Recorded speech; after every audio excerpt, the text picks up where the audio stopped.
Hello mga ka-SAAS! Tuloy-tuloy nga ang shooting ng Incognito na ayon sa aming source ay malapit na nga umere sa telebisyon.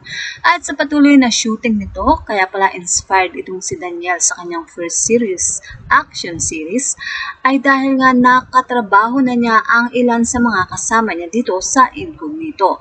Dalawang magagaling na artista kagaya ni Ian Veneracion na naging ama niya sa isang teleserye at ganun din si Jong Cuenco.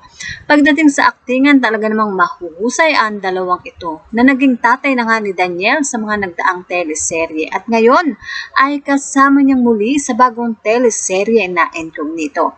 Kita nga kay Daniel na inspired siya at magiliw na nakikipagbiruan sa mga taong nakakasalamuhan niya. Well, sa bawat cycle nga ng Incognito na ating naibabahagi, ay iba't ibang larawan ni Daniel ang nakita natin. Iba't ibang outfit. Merong nakasuot ng military na duguan si Daniel. Merong nakasuot na tila isang mangingisda dahil nasa playa siya at maraming bangka na makikita. But until now ay clueless pa rin ang marami kung ano nga ba ang role nitong si Daniel sa Incognito.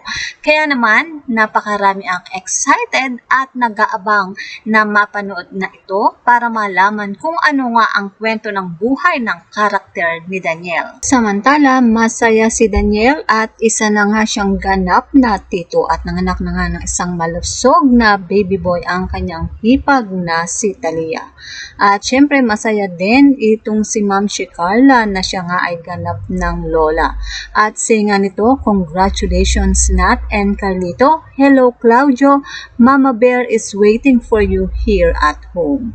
So muli ay nadagdagan nga ang mga gwapo sa pamilya ng Padilla.